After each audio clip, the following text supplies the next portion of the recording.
Dostlarım başlayalım. Euzubillahimineşşeytanirracim. Bismillahirrahmanirrahim. Elhamdülillah ve salatu vesselamu ala Resulillah ve ala alihi ve sahbihi ve men vala amma ba'du. Aldınqı saatlik derste biz İ'rabul Kur'an'ı öğrengen toquşundamız arkadaşlar.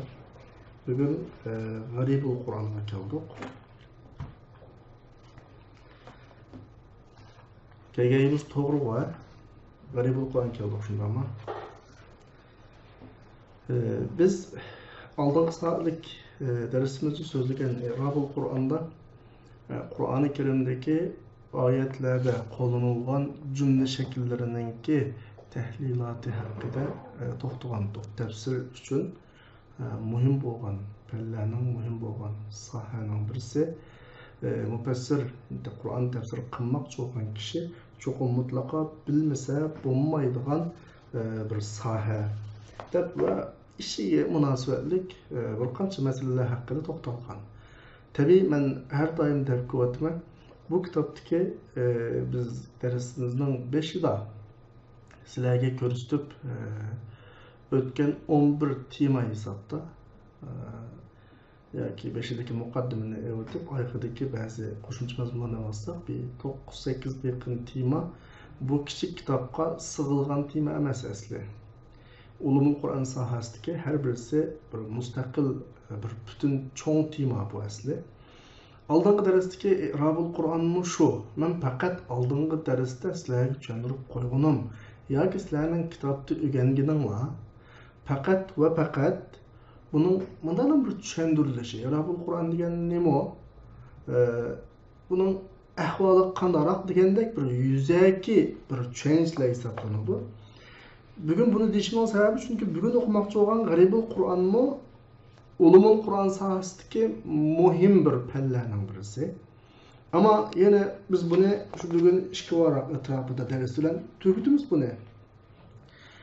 Sizlarga eskartmoqchi bo'lganim shu yani. Bu Garibul Qur'on yaman bir cho'ng soha. Biz faqat bir 4-5 betda bu haqda qisqacha bir ma'lumot berishimiz. İnşallah sizlarga o'qishning dastlabki qadamlarida turayotgan o'quvchi bo'lgach, oldinlarda bundan keyin agar tafsirni o'zinglarning kasbi qilib tanlab qolgan ahvol ostinglarda bugun o'rgangan mushu mazmunlar sizlarga nisbatan bir yo'l boshlag'ich bo'lishi mumkin yoki bir sohaga kirishning bir ishki bo'lishi mumkin. Garibul Qur'on shu. Garibul Qur'on degan nima sizlarga o'zimizning yerlik tili bilan tushuntirsam, Qur'ondagi shu oldimizdagi 114 sura Qur'ondagi yot so'zlar. Odatda biz til kitoblarini o'qiganimizda til kitoblarida tekst bo'ladi, dialog bo'ladi. Uning oldi yoki keyinida yangi so'zlar deb bir kategoriyadan birisi bor. Yangi so'zlarda shu tekstdagi yoki shu dialogdagi burun o'rganmagan yangi sözlerini bir izahatlarını tushundirish beradi. Bu bir misol uchun deyilyapti.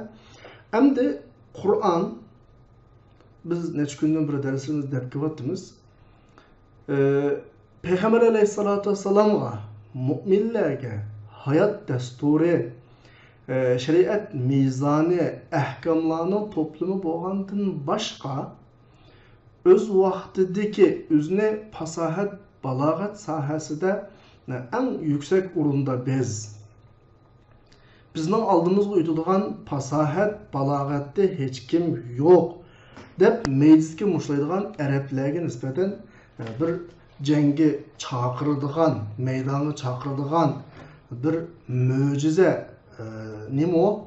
Payg'ambar alayhisolamninki mo'jizalaridan birisi.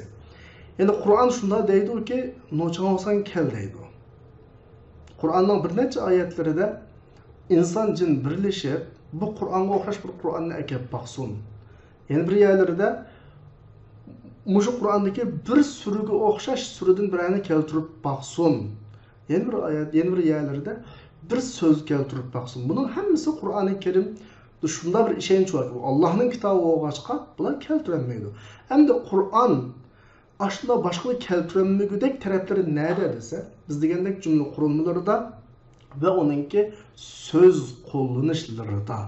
Del bizim öğrenmekçi olan bugünkü temimiz şu garibul Kur'an. Kur'an'ınki nimesize yat söz dep tushunsanlar buludu. Çünkü garip degen sözünki ma'nisi normal tushunishda, normal biz kamuslarni aqtarsak bizga yiroq, yat degan ma'noda kiradi. Qur'oni Karim söz ishlatishda ba'zida yaqin ma'nosini qo'yib yiroq ma'noni ishlatgan o'rinlar bor. Ba'zida bir so'zningki bir necha ma'nosi bor, har qanday bir tilda bor bu ahvol. Bir sözün bir qancha ma'nosidan onu ishlatgan o'rni bor. Ba'zi vaqtda bu Qur'ondagi söz ishlatish uslubi, söz ishlatish san'ati ayrim bir sohaga aylangan. Bir qism mufassirlar o'zining hayoti, o'zining kasbi, o'zining yoziqchiligini mushunga atab maxsus 114 sura ichidagi normal odamlar tushunishda qiynaladigan so'zlarni ayirib chiqarib, bir so'zning bunda bir aslidagi lug'at ma'nosini yetarli emas savoqdaşlar. Chunki Qur'on bu. Bu so'zning aslidagi ma'nosi nima? Endi Qur'on buni mayada nimanda ishlatdi? Masalan, yoki bu so'z Qur'onda necha o'rinda ishlatilindi, necha o'rinda necha xil ishlatilindi. Masalan, bu so'z Qur'on tushishdan ilgari arablarda nimaga qo'llaniladi? Endi Qur'on tushgandan keyin qanday ma'nolarni olib mushlarning hammasi mushu biz bugun o'rganmoqchi bo'lgan G'aribul Qur'onda bayon qilinadi. Qani biz darsning mazmuniga qarab boqaylik. Abtur buni nima deb tushuntiradi? Ta'rifuhu G'aribul Qur'on degan bu so'zning ta'rifatiga kelsak, al-g'arib degan so'zning ikki xil ma'nosi bor deydi. Birisi lug'aviy so'z ma'nosi, yana birisi istilohiy kasbiy ma'nosi, ya'ni ma'lum bir sohada qo'llanilgan ma'nosi. Har qanday narsa shu. Bo'libmi shar'iy sohadagi so'zlarning hammasi aslidagi tilda qo'llanilgandan boshqa yana bir ma'noda qo'llanilgan ahvoli ko'p salmoq, ko'p o'rinni egallaydi. Chunki Rasululloh payg'ambar bo'lishdan ilgari biz tushungan namoz yo'q, biz tushungan zakat yo'q, biz tushungan jihad yo'q va biz tushungan boshqa din atalg'uli yo'q. Rasululloh payg'ambar bo'lib avatilgandan keyin shu kishilar qo'llanayotgan tildan o'zi etkagan shu ishlarga birdan atalg'u tepirliq hamdi. Namozni shu salat so'zini qo'llanaylik, urushlarga jihad so'zini qo'llanaylik, zakatga zakat so'zini qo'llanaylik. Qur'on dal mushkil so'zlarni qo'llanildi. Buni tushunish uchun ishga dedi. Buni shuning o'zi nima deb ataladi? G'aribul Qur'on deb ataladi. Ammo fil lug'a tilga kelsak, tilda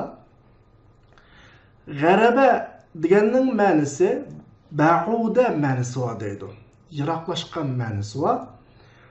G'arib deb qo'yamiz, bizdan yiroq joy degan ma'no. Tav val bu.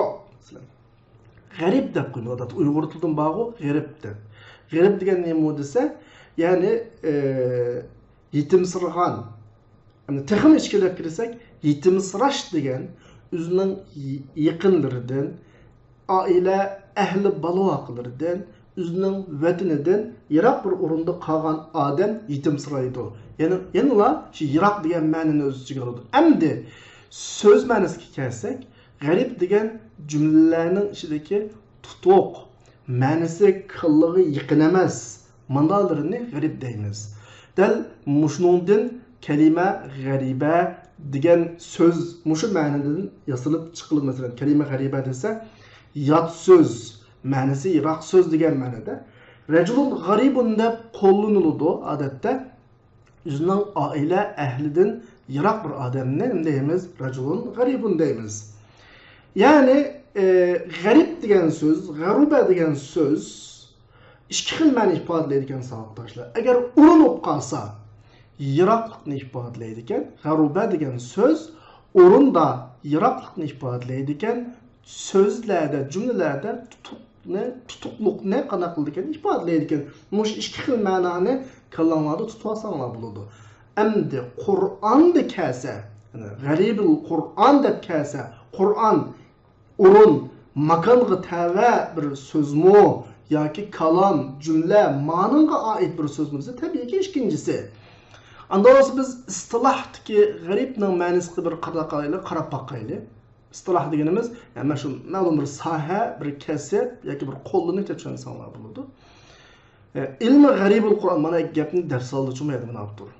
G'aribul Qur'on peni deb ilm degan so'zni ishlatib qoldi. Men bayatni dedim buni. Kitobimizda bir to'tbat bilan bitaraf qilingan bir mazmun bo'lgan bilan amaliyotda ayrim bir fan bu. G'aribul Qur'on fan degan qanday fan desa, u العلم المختص بتفسير الفاظ الغامضة في القرآن الكريم. Kur'an Kerim'deki tutuq sözlerini izahlaş ve o sözlerinki ma'nilerini Arap dili ve Arap cümlelerinde kelgen mezmunlar bilen izahlaş xas bo'lgan fanni nim deymiz? G'aribul Qur'on deymiz. Yani Qur'onni avval ko'z oldimizdan yugatimiz ve birden bizga yot tuyulgan, avval shu qarg'uchi o'ziga yot tuyulgan narsani qanday qiladi? Birden onunga belgi qo'yadi. Ma so'zda. Shu so'zlarni Arablarninki söz ishlatish uslubining ichidan aqtiradi. Arablarning söz işletiş uslubida qo'llanilgan ma'no Qur'onda kelgan mahuval maqsadga uygun kelsa, tamam. Uygun kelmasa boshqa nuqtalarni izlaydi. Bu şekil yani. Ama bu fanninki, G'aribul Qur'on degan fanninki asosli tadqiqot objekti temiz nima desa, buning temisi dal Qur'on Karimdagi tushuntirish va bayonga ehtiyojli so'zlar. Shu nayt oddiy.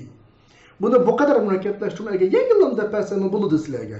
Yani Kur'an-ı Kerim'deki yat sözlerini kanaklıdı, izahlaydı penni G'aribul Qur'on deb atsak buluyordu. Ama bu pennin ehmiyeti kelsak, bu penni bilish bir mufassir uchun zaten kerakli olgan, labudda minhu degan kerakli olgan bir zaruriy bir ishdir. Ve illa eğer bu penni bilmeginide bu fanni özleştirmegini u mufassir uchun Allah'ning kitobiga qana qilish qadam bosib kelish, men tafsir qilaman deb la yahil halol olmaydi deydi. Malik ibn Anas rahimahullah deydi, la utiya birajulin yufassiru kitaballahi gayru alimin bi lughatil arab illa ja'altuhu nakalan. Yani Allah'ın kitabını, Arap dilini bilmey turup tefsir kılıdığan bir adamni ep kəsəminin qışımğa davatıdı. Bunda adam tüp qalsa, bizning aramızda hem de Kur'an tefsir kıldı, yak u bu dep boğucu, voy maşallah deyimiz bu. İmam Malik neydi qaranlı mıydı? Arap dilini bilmey turup Allah'ın kitabını tefsir kılan adam keltirilip qalsa, la utiye mechul, menfi, illa olan musbatıl demez mi? Men o adamның qilgan ishini jazo qildim. Nekalan degani o adamga jazala, yani uni tafsir qilsiz deb mukofotlashamiz, jazolaydim deyapti. Chunki muhim narsa u olsunmi til. Tilning eng to'g'ri o'lchami so'zlikdan boshlanadi. So'z, jumla. Grammatik huquqliqsizlar. Grammatikining asosiy tadqiqot objekti kalima va kalam deb bilasizlar. Tilningki eng to'g'ri boshlash nuqtasi kalima. Mücahid rahimahullah deydi, İbn Abbas'tan şagirdi, hemen bilisizler. Allah ve Allah ahiret günüge işini dığan her kandak adamның deydi. Her kandak adamның Allah'ın kitabı hakkında Arap tilini bilgen bo'lmay turib sözleşip halal emas deydi. Qat'iy. Ma'agahlantirishni ko'raman, ha. Ikrama İbn Abbas radıyallahu anhumadan rivayet qilishni deydi. Eğer sizlar menden Kur'an'daki yat sözler hakkında so'rasanglar, buni şiirden izlanglar. Şiirden izlanglar. Çünkü şiir Araplarning divani. Çünkü savoqdoshlar bizlarga uzun mezgillik bir xil ma'ruf qalaymi qanchaligida biroz Uyg'urchilikda Uyg'ur she'rlaridan nariqib qilinmoqchi. Amaliyotda bir she'r bir millatninki til manbasi hisoblanadi. Tilni taraqqiy qildiradiganimi she'r va saqlaydiganimi she'r. Ibn Abbas radhiyallohu anhu atrofidagi shogirdlarga shuni tavsiya qilyotdi. Yana bir misol ko'raylik. Uzluksiz misol ko'ryapmiz. Ibn Abbas radhiyallohu anhu deydi: "Men Rabbana iftah baynana va bayna qawmina bil haqq va anta khayrul fatihin" degan oyatdagi iftah degan so'zning ma'nosini bilmaydim deydi. Chunki fataha degan normalsi bilasizmi? Echish ma'nosida. Agar shuni da tarjima qilib qo'yaylikmi oyatni? Ey Robbimiz, biz bilan qavmimizning orasini haq bilan ochsizlar. Sizlar eng yaxshi ochquchi. O'ylab boqinglar, nima ma'no chiqdi bu yerdan? Ochdi degan gap bir narsaning eshigini ochdi, bir narsaning qapqoqni ochdi. Manda ma'noda bu yerda biz bilan bizning qavmimizning o'tirini haq bilan ochsizlar, hech bir ma'nosi yo'q bu yerda. İbn Abbas dedi, ben muşunu qana qilmaydim, tushunmaydim, bilmaydim, bu yerdagi fataha mana demakchi savoqdoshlar. Qur'ondagi yot so'zligini shu. Fataha nimadan biladi? Ammo Qur'onda ishlatilgan mushu fataha, biz o'rgangan lug'atdagi fataha, shu fataha shumi? Shu ma'noni mushu o'rinda qo'llansak, oyatning ma'nosini ifodalashda mas kelamdu kam ma masri deyapti. Mushu g'aribul Qur'on demakchi. Hattoki Yazin al-Hamayrining qizining mandaq deganligini anglab tushundim deydi. Neydi? Ufatihuka. Ya'ni maqsadi nima bu yerda desa, uqadika. Bunda men seni hukm ayirishga talab qilaman. Orib qo'yishni talab qilaman degandek bir ma'noda-chu, yoki ustundan arz qilaman, qozini qashqafirma degandek ma'noda. Ha, deb Ibn Abbas shundan tushunibdiki, Fataha deganninki hakama ma'nosi bor ekan. Chunki ismli bo'lsin til xalq ichidan elinadi. Tilning eng sap nerede desanglar, aslında shaharlashmagan eng yezida tilning eng sap tarafi bo'ladi. Bir rayon qanchalik taraqqiylasib, qanchalik sirtqi echivtirilsa, u yerning tili shuncha buziladi. Shuni yerda ko'pincha vaqtda mush Ibn Abbasning ba'zi rivoyatlarida ba'zi so'zlarninki ma'nosiniki bu chet yaqindan kelgan arabiylar tarafidan qanday qilinayotgan, deyilayotgan gap so'zlarga qarab ma'nosini o'qib olganligini, Umar radhiyallohu anhuning ba'zi gapini uqqanmay ba'zi bir arabiyning deb berganligini, masalan, ashta bir rivoyatni anglaymiz. Bizdami shu? Masalan, Turkiy tillar divan desa, Mahmud Qashqarninki tarixini o'qisanglar, Mahmud Qashqar o'zining ota-bobosidan qolgan siyosat ishlarining hammani tashlab ma'lum mal-mulklarlar bir aylangan bütün Türk yurtlarının hammasini, masalan hozirgi bizning yurtlardan tortib O'rta Osiyo ta Xalbriyaga vaqtcha bütün Türk tillarini qanaq chiqqan. Bu til xalq ichidan yig'iladi. Endi Qur'on Allah'ning kitobi bu sifat bilan o'sha xalqning ichida qo'llanilgan tillarning hammasi qo'llanilgan. Qanaq turali Peygamber Qurayshdan ya, sapla Qurayshning tili unda gap yo'q. Qur'on 7 harf ustida bir hadis var, inşallah kelgusida anglaymiz bu hadisni. Qur'on arablarning umumimizni gavda qilgan bir shaklda qanaqliqlab tushunlik. Gerçi Qurayshning tili asoslab tushsin, lekin hammasi degudek bor. Ba'zi so'zlarni tushunishda shunashqa Ibn Abbas degan arablarning kindigida yo'g'ingan bir odam qiyinlashning sababi ashunda turib, chunki Qur'onda ahil shaklda qo'llanilgan so'zlar bor. Dal mushu xil shakldagi so'zlar g'aribul Qur'on bo'ladi. Yana bir misol, va yana deydi Ibn Abbas radhiyallohu anhu, yana bir misolda men fatirus samawati val ardning nima ekanligini bilmaydim. Meniki fatara degan so'zni deydi. Hattoki ikki arabiy kelibdi qishimga bir quduq haqida davolashib, u ikkilarning biri deydi, ana fatartuha deydi. Bu yerdagi maqsadi ya'ni degan gap bu arabiyning maqsad qilayotgani ibtadatuha, men tunju bo'lib bu quduqni qazgan degan. Ha, fatara degan so'z bir narsani yo'q yerdan borliqqa keltirganini fatara deydi ekan. Endi tushundim. Fatirus samawati val ardning ma'nosi osmon zaminni yangidan qana qilg'uchi, paydo qilg'uchi, yaratquchi zotgan emas. Manda shaklda ma'no oydinlashadi savoqdoshlar. Yana bir misol. İbn Abbas'ın qishig'a Uzayl qabilasidan bir odam keldi. Dediki, İbn Abbas, "Palana xil nima ish qildi?" dedi. "Mat va taraka 4 min al-walad va 3 min al-wara." Endi sizlar bilgan arab tilini tarjima qilib boqinglar bu gapni. Men sizlarga tarjima qilib beray, ya. Mata o'ldi va baladan 4ni orqasidan 3ni qolib qo'ydi deydi. O'ldi, baladan 4ni tashlab ketdi. Arkasından 3'ni taşlap gitti. O. Baladan 4'ünü digen qo'shu bala hamdi. 4 tane bala digen gap. Arkasından 3 digen gap nima digen gap? Digen da anlap to'xtab tura. Deb bilan Qur'onga qarasa İbn Abbas shu vaqtda deydi: "Fabashsharnaha bi Ishaqa va min wara Ishaq Yaqub." Biz onunga Ishaq bilan ve İshaqning arkasından Yaqub bilan bishara dedik. Vara nimani ifodalaydi ekan, narvini ifodalaydi ekan.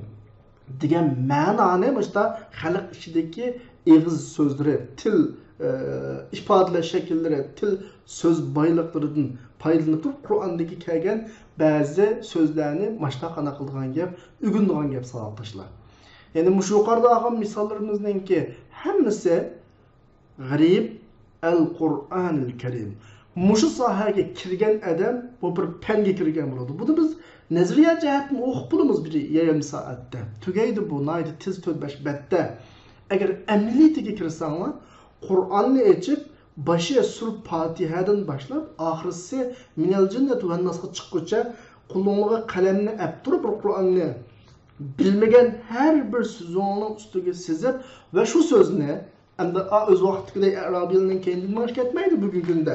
Nima ish qil? Chunki arab tilimi tadqiq qilinib, so'zlik turib, qomuslanib bunda tom qomuslar bor o'rtada. Tadqiq qilinib bulag'liq faqat qomus tilini izlasanglar yetadi. Shu shaklda butun Qur'onni bir o'tkazib o'tishga arziydi. Amaliyotda jiq vaqt ketmaydi. Bir o'quvchi bir Qur'onni boshdan oyoq so'zlikni men zodi kulab chiqma taqashqandan hamini desa, jiq emas, bir 2 oydan 3 oygacha vaqt yetishi mumkin, arziydi bu Qur'on uchun. Endi bu til bilimi ve o tilning yot so'zlarini bilish, tafsir bilish uchun nihoyat muhim va zarurdir deydi. Shunlashqa Xattabi rahimahulloh o'zining kitobida G'aribul Hadis degan kitobida maxsus القول فيما يجب على من طلب الحديث من تعلم كلام العرب وتعرف مذاهبها ومصارف وجوهها deb bir bobdan birini qana qilgan aqida degan gap, qurgan degan gap. Bobdan birini qana qildi, qurdi. Masalan, mau tafsir emas, hadis kitobi haqida ekan. Bizning hozir G'aribul Qur'on degan mushu gap aynisi hadis qilmaydi. Qur'onga nisbatan G'aribul Qur'on qancha muhim bo'lsa, hadisga nisbatan o'xshash G'aribul Hadis shuncha muhim. Chunki Qur'on bilan hadisninki amal qilinish nuqtasidan sahih bo'lib bo'lgandan keyin hadis hech qanday farqi yo'q. Mayda masalan mayadim mana hadis o'rganmoqchi bo'lgan odamga arab tili o'rganish va arab tilining yo'llari va uning yo'llarininki turilinishini o'rganishning muhimligi haqidagi so'zlar bir bobdan birini maxsus ajratgan gapda. Mush Xattabi shu bobda deydi. Xattabi shu bobda deydi. Malakul amr degan gap muhim nuqta, ehtiyoj eng zarur bo'lgan o'rinlarda deydi. Mushu muhim.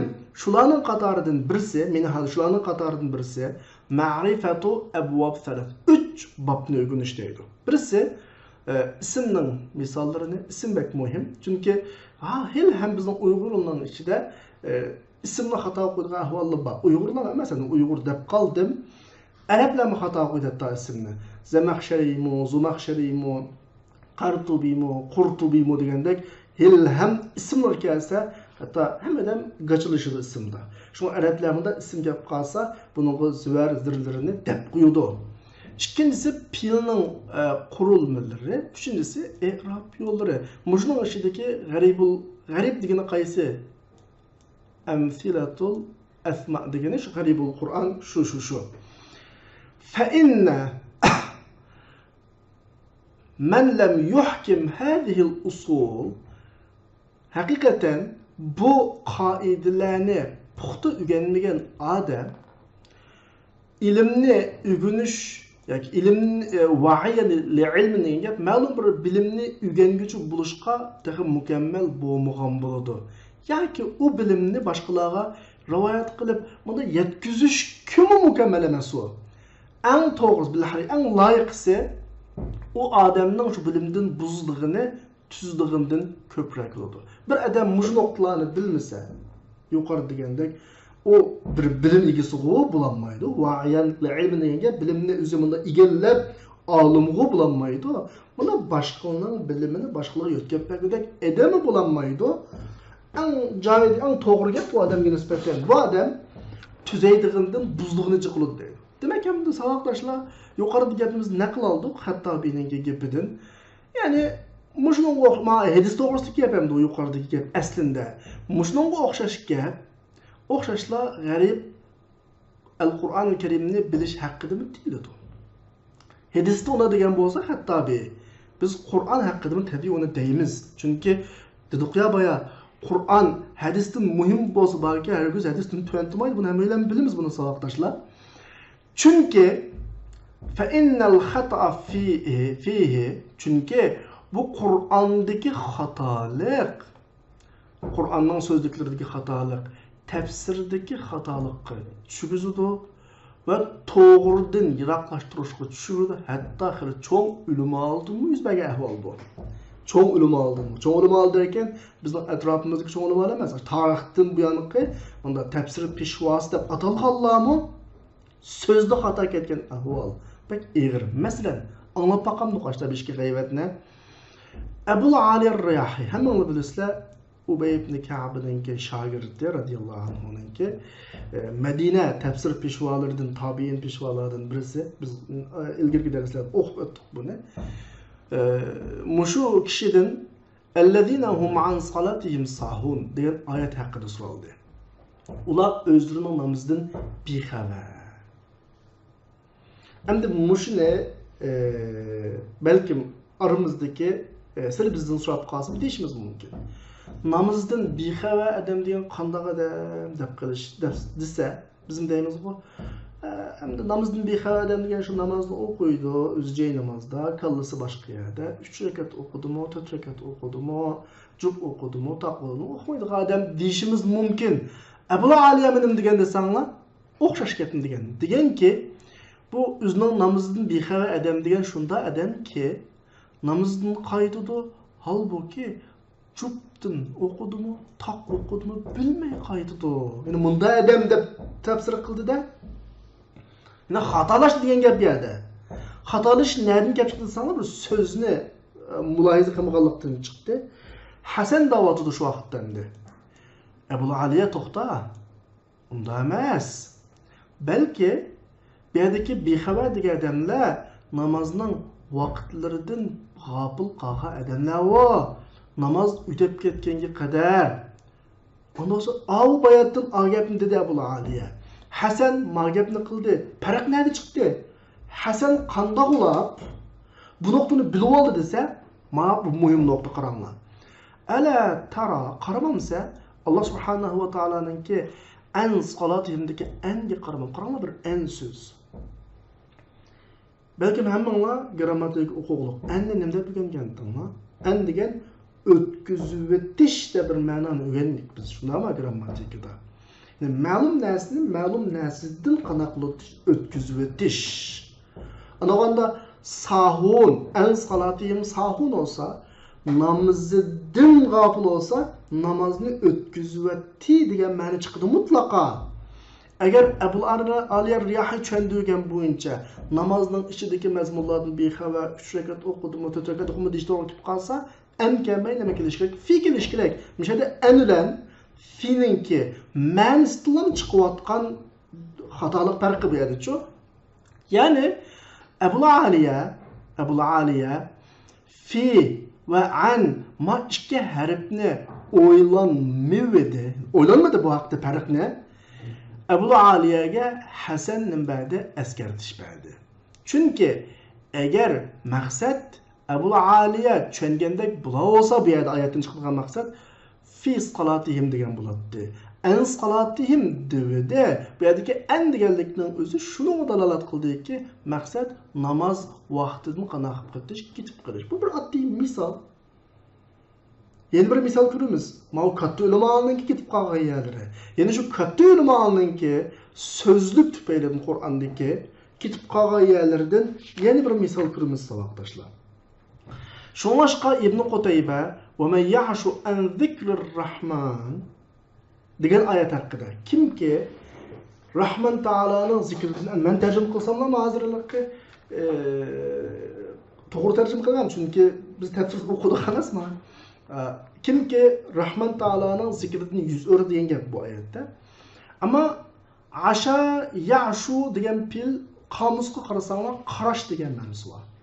Men sizlarga texnik ma'no tushunish bo'lsin uchun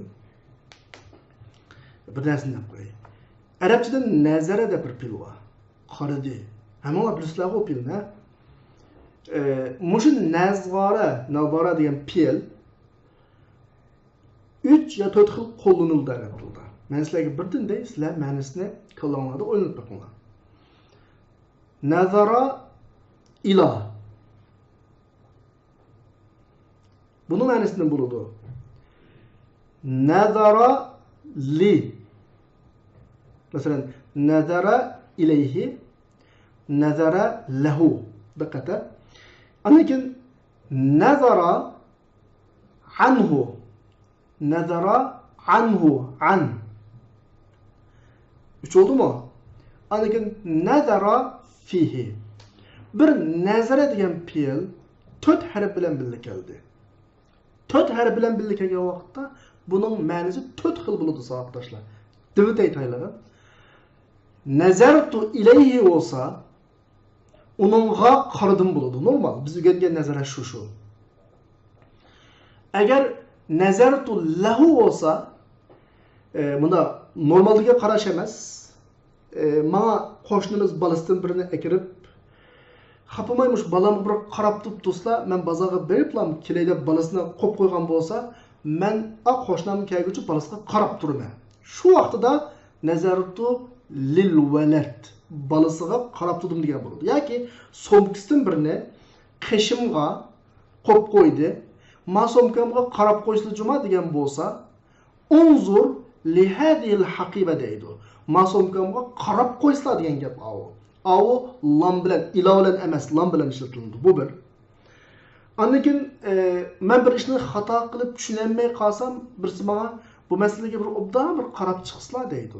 O'ylansizlar ma'nosida. Bu vaqtida nazara fi bo'ladi. Fi bilan birlikasi o'ylanish ma'nosida. Fihi nazar deb jiq anlaysizlar.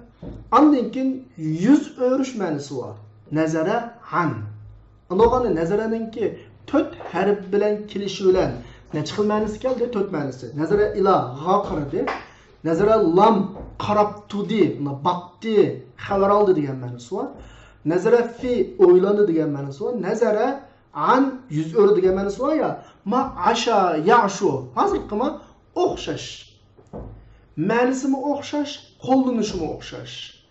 Endi siz ashaning ma'nosini va man ya'shu an zikrir rahman degan oyatdagi qomusdan shunda axtarsangiz, sizga shaqqaday nazarani chiqib turadi.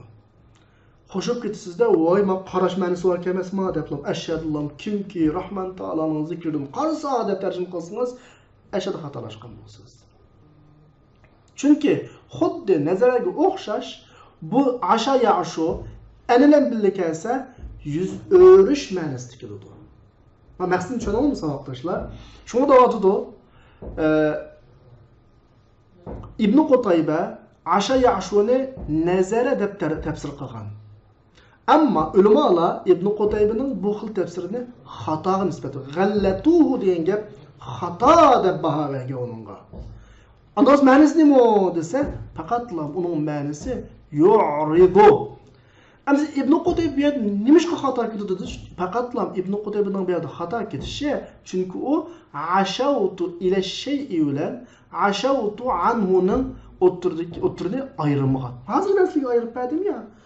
Ashautu ila olsa, g'a qaradim bo'lsa, ashautu anhu olsa yuz o'rdim.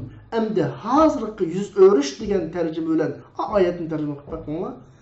وَمَنْ يَعْشُ عَنْ ذِكْرِ الرَّحْمَنِ Rahman Teala'nın zikrinden yüz örgen kişi degan ma'noda bu vaqtda. Bir sözning o'tiridan chiqayotgan tarjimadagi va tushunchadagi ig'ir xatolar. İbn Qutayba degan bek cho'ng odam, yomon cho'ng tafsirlari bor. Ondan boshqa yana bir misol saboqdoshlar. Abu Ubayda. Bu mufassirlarning kattalarining qatoridan va asbaha fuadu ummu Musa farigha. Musa Aleyhisselam'ınki anasının yürüki qup-quruq qolib qoldi deb bir oyat var. Hozir ben sizga tarjimasi shu so'z o'ttul tuzdan tarjimasi qup-quruq. Yurak qup-quruq qolib qoldi degan gap nima degan gap sizlar deb bakinglar. Qanday bo'lib qolgan vaqtda qup-quruq qolib qoladi.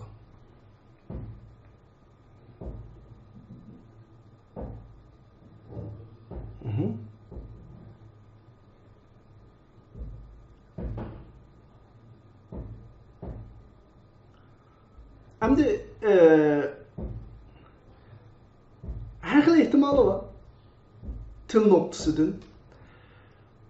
Mushurunda Abu Ubayda, mushadagi farig'ani qanday tarjima qilgan desanglar, bearamlikdan quruqlashdi. Ya'ni bearamlik tugidi. Nimishqa? Anisi Musa Aleyhisselam'ның g'arq bo'lmaganligini bilganlik uchun deb tafsir qilgan. Bunun buna tafsir qilishning ma'lum asosi bor, ammo to'g'ri kelmaganda mushu ma'nodan dami faraq deb qo'ydi, bika oqqan qon deb qo'ydi. Bir odam ilib ketib, buning na qisosi, na diyat tulanmasa, ya'ni la qavada fi hech qanday qisos yoki diyat bo'lmagan bir qon bir odam ilib baka o'ylab ketsa, dami faraq deb qo'ydi. Ya'ni quruq bika degan gapda Musa Aleyhisselam'ның anasının yürüki bika qup-quruq bo'lib qoldi desa, mushuni Abu Ubayda g'amdan xalos bo'ldi. Balasiga nisbatan endişe tugidi deb tafsir qilganda, lekin ba'zi adabiyotchilar Abu Ubayda ma'noda xato ketdi deydi. Nimishqa desa, agar Musa Aleyhisselam'ның anasının qalbi Musa Aleyhisselam'a bo'lgan endish qilishdan qup-quruq bo'lgan bo'lsa, laula an rabatna ala qalbiha, agar biz uning qalbini ching tutmagan bo'lsak, bog'lamagan bo'lsak deb manda demaydi. Chunki Musa Aleyhisselam onasi balasini oshkorlab salib tas qolgan. Demak, bu yerdagi farq degan so'zni g'am g'ussidan farq bo'ldi deb va ishiltish manjatda xato deb bir gap chiqdi masalan. Buning tafsilotini shu tafsirga borganda birimizda, ammo sizlarga demoqchi bo'lgan gap shu bu yerda. Kattildan bir neçiniki ötküzgen hatalıqını dep öttük. Bunçuğla kattilinin gayretini qilishga sabab nima saboqlarda bu yerda desa, ma fanning muhimligini sizlarga eskartish. Bu qadar tafsir sohasida bir alam bo'lgan, tafsir sohasida bir oyat bo'lgan kishilar ma'lumasi. Buni nima desa tafsir sohasida hisob, mushta odamni xato ketgan yerda agar sizlar bizlar shunda ahamiyat bermasak, ma fanga bizning xato ketishimiz degan bayatmıqı gap degan gap.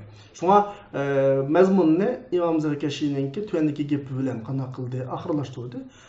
Zarkashi rahimahulloh yuqoridagi xabarlarga qarata ilova bir da'vatidi. Ilova degani baho bir da'vatidi. Ma bab, qaysi bab o?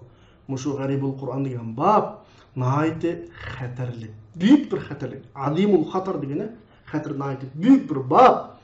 Şunlaşqa minhuna degani şunlaşqa salaflardan ko'pinchisi Qur'onni tafsir qilishdan ayminatdi, tahib degan gap qo'rqatdi, ayminatdi va Qur'on haqida so'zlashni qanaqami tashlagan.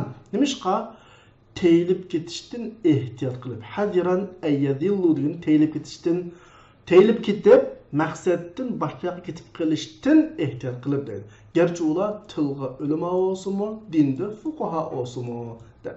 Ammo manda qo'rqitib olsa, qo'rqib ketmanglar. Faqat qanday qilish, nodonlik qilishdan eskartish mavjuma. Endi keldik bu temanınki 4-chi mazmuni nash'atuhu va tatawwuruhu. G'aribul Qur'onningki paydo bo'lish va taraqqiy qilish ahvoli. Desam sizlarga sadoqdoshlar, mush ko'pincha bizlarning burun mush tafsirning paydo bo'lish bosqichlarida jiq bir marahilini biz o'qib o'tdik ya. Aslan ham ballarninki o'xshaydi shunga. Shunga tezroq desak bo'ldi bu yani. Payg'ambar alayhisolatu vasallam kishilarning ishidagi tili eng fasihleri edi va bayon boshqalarga ifodalashda eng ro'shanroq edi. Elchilarga ular tushunadigan so'zlar bilan xitob qiladi. Ular biladigan so'zlar bilan so'zlaydi. Mana bu Qur'onning xitobdagi nimasi, uslubi bu. Payg'ambar alayhisolamning axloqi dal Qur'ondan o'rgangan bu uslubni demakchi. Va kana sahaba radhiyallohu anhum ular arab til ahli turab, malika va hum ahli lisan al-arabiy jumla mu'triza. Turab Payg'ambar alayhisolamningki so'zlarini qana qiladi, tushunadi va uning ma'nosini biladi deydi. Arab tili bo'lg'achqa yoki va hum ahli lisan al-arabiy arab tili bo'lg'achqa Rasulullohning so'zini biladi, ma'nosini tushunadi yoki Qur'onning so'zini biladi, ma'nosini tushunadi. Ish mushu ahvolda davomlashdi. Qachongacha? Toki shaharlar fath qilinib, islom davlatlarininki doirasi kengaygan chaqqicha. Bu vaqtida arablar Rom, Paris, Habash, Qibti, Barbar va undan boshqa xalqlarga qana qildi, aralashdi. Shuning bilan adabiy tuyg'ularga ba'zi aralashmalar aralashib ketdi. Arablarga hatto ba'zi so'zlar elishib ketdi va ularga ba'zi ma'nolar tutib qoldi.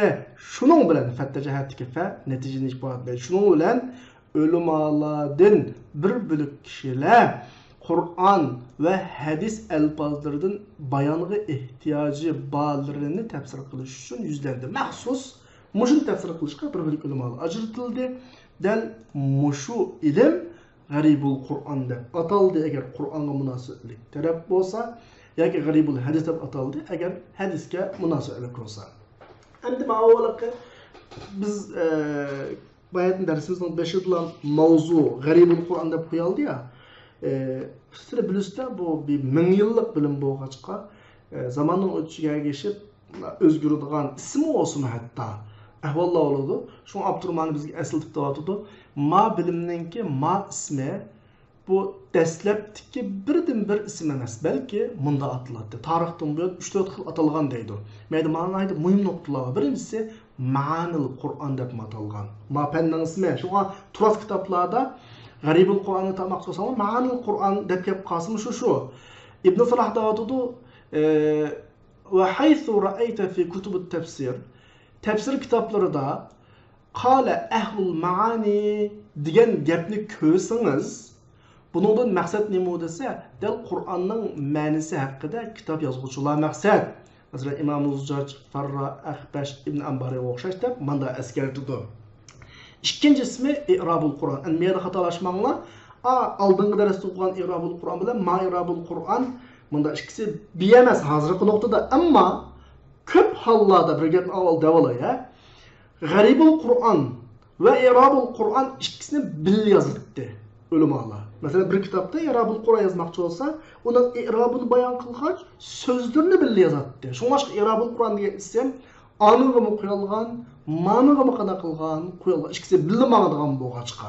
Shunga deyotdi hadisda kelgan Qur'onga i'rob beringlar va uning yot so'zlarini izlanglar deb. İmam Suyuti deydi, Qur'onga i'rob berish degandan maqsad Qur'onning alfozlarining ma'nosini bilish qandaqdir, haliqi grammatikchilar nazaridagi ko'ngan i'rob emas. I'rob emas demakchi. Uchinchisi majazul Qur'on. Ya'ni benim alohida askartay. Majazul Qur'on desa kallanlığa balag'atdagi majaz kelmasin. Ma majaz u balag'atdagi majaz emas. Ma majaz söz ma'nosidagi majaz. Xuddi mendagi i'robul Qur'on, nahvidagi i'robul Qur'on emas, balki söz ma'nosi bo'lgandek. Ma majaz balag'atdagi majaz emas. Shunga Abdurrahmon buningdan murod balag'at ulamolarının qarshidagi majaz emas. Faqatla buningdan murod Qur'onning alfozlarining ma'nosi. Shunga Aba Ubayda o'zining Majazul Qur'on degan kitobida qarang. Majazul Qur'on balog'at nuqtasiga Majazul Qur'on emas. Kitobida şu oyatlarni tafsir qilishda mushu majazuhu kaza, tafsiruhu kaza, ma'nahu kaza, g'aribuhu kaza, taqdiruhu kaza, ta'wiluhu kaza degan so'zlarni ishlatdi. Qaranglar. Majazuhu kaza deganning ma'nosi mushu.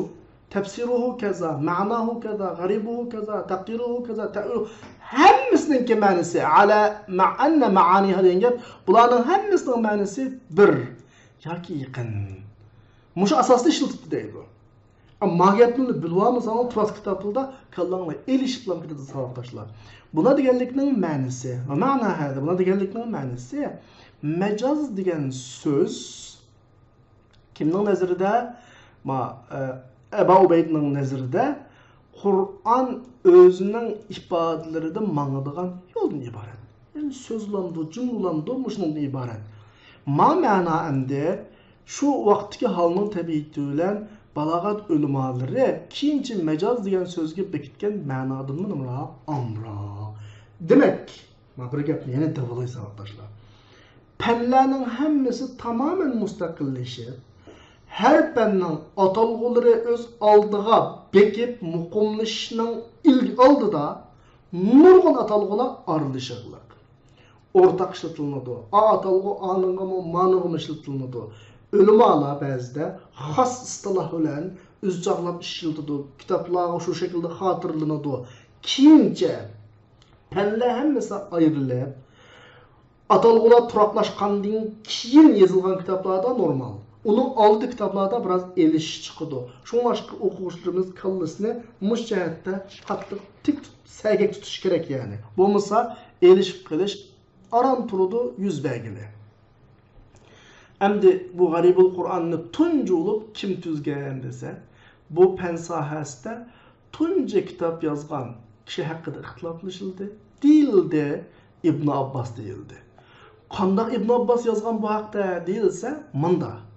Ya'ni Nafi ibn Azraqning savollariga bergan javoblarida. Nafi ibn Azraq savol so'rab bergan javoblarida, masalan, Nafi ibn Azraq Qur'ondagi ma'nosi ma'nosini Ibn Abbos javob berdi. Nafi so'raydi. Ma'nosi ma'nosini Ibn Abbos javob berdi. Mashta qilib so'rab javob berib, so'zning ma'nosini bayon qilgan deydi. Taxminan 189 atrofida savol. Suyuti buni Al-Itqon degan kitobiga qana qilgan kirgizgan. Mana bu. Buna degan ko'z qarashmi bor? Tamam, maqbul. Ikkinchisi Abbon ibn Taghlib al-Bakri G'aribul Qur'on degan kitobni tunjulab musahhad yozgan deydi. Uchinchisi Abu Ubayda Ma'mar al-Musanna Majazul Qur'on kitobni tunjulab musahhad yozgan deydi. Al-muhim mush 3 ism G'aribul Qur'on sohasidagi ma'ruf ismlarning qatoridan bizga nisbatan kim baldir yozdi? Bak muhim emas, ammo mush 3 ism dastlab oldida keladigan önder ismlarning qatoridan. Tamam, unda olsa meydan ayet muhim noktadan birisi olsa arkadaşlar. Hazır nöbette bazada ba kitaplığa G'aribul Qur'on sohasida 2 xil. Mushu 2 xil kitobni savoqdoshlarimizniki aniq bilib olmoq lozim. Bu fan sohasidagi yozilgan asarlar tartib jihatdan 2ga bo'linadi. 2 xil tartiblanganlik. Birinchi qism diqqat qilib turinglar.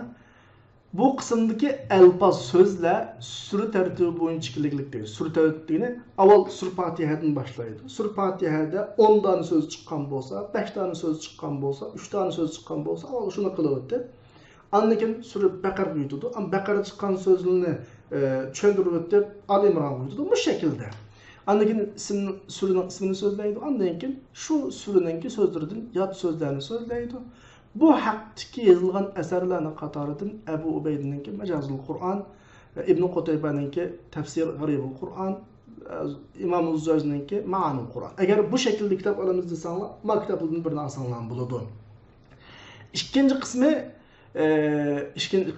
qismi bu alfozlarni hija ilibba harflari tartibi bo'yicha ratlaganligini, anda sur bo'yicha emas, şu ilibbatda tarjimaha shaklda lug'atdek qomusdek ratlaganlik, uni sur bo'yicha izlaysizlar, harf tartibi bo'yicha izlaysizlar. Tanirul qulub jiz sonininki Mufradat Garibul Qur'an Isfahanininki, Tuhfatul Adib Abi Hayyanninki. Agar ma'qul ekansa, ma kitobni olsanglar bo'ladi.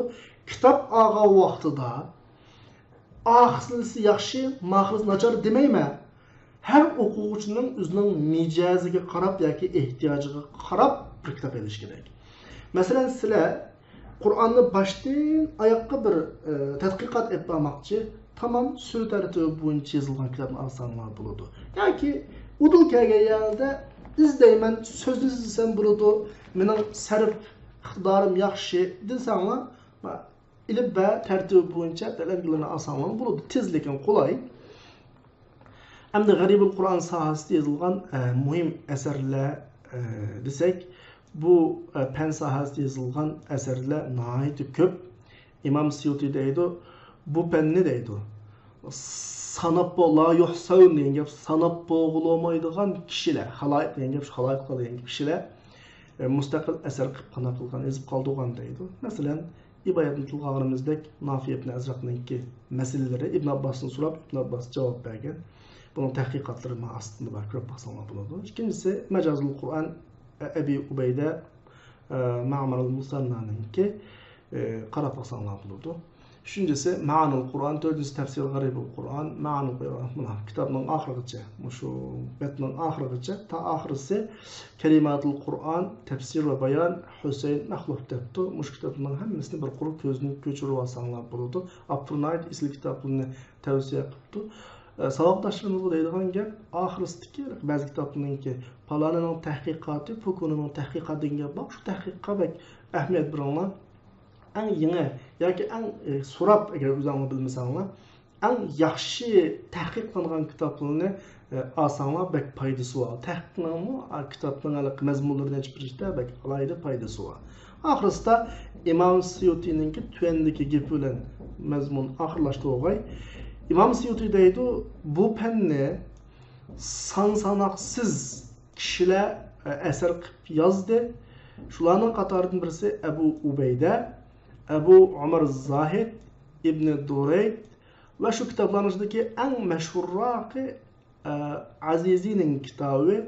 Bunu yazışqa 15 yıl vaqt sarflagan. Aqamning mush yazımında 15 yıl tuğanı, 15 yıl yazgan. Ve bu kitaplarning en yaxshisi Mufradat Lirrag'ibninki. Bir buncha kitoblarni oldik saboqdoshlar. Menimcha mush sohada, tafsir sohasida kasblashman desanglar, mush kitoblarning hammasi bo'lgan yaxshi. Bugungi kunda hamdalaqi kitap asli kitap bo'lsa, yo'qning kitobchasi tizilsa en güzel. Bo'lmagan taqdirdami bugungi kundalaqi internet ustida nayda güzel kitobxonlar bor. Bo'libmi maktabida shamil. Maktabida shamil degan vaqtimda burunqi maktabida shamil demayman. Kompyuterga qarshilangan nusxasini ham demayman, uni tavsiya qilmayman. Maktaba ash-shamila al-haditha deb birisi bor. Bu internetda ishlaydi, torba holatda. Torun üzülüsü işlemeydi. Bunu torun açısıyla tor körgüçte El-Mektebe Eş-Şamile El-Hadise anından başka. Bunun kitaplarının hemmisi şu nemeleri basmağa uygun, yani nakil eliş, ilmi makale yazış cihette güzel paydalanırlar. Aşağıdan paydalansanlar buludu savatdaşlar. Bugünkü dersimiz müşahede ahırlaştı. Yani Garibul Kur'an mezmun tügüdü. İnşallah kila saatlik dersimizde el-vucuh ve nazair koyutumuz. Kila saatlik kurashkicha Allah'a emanet kıldım. Soraydigan sualım olib qalsa, men bir ishtim var. Bo'lmasa Allah'a emanet. Assalomu alaykum va rahmatullohi va barakatuh.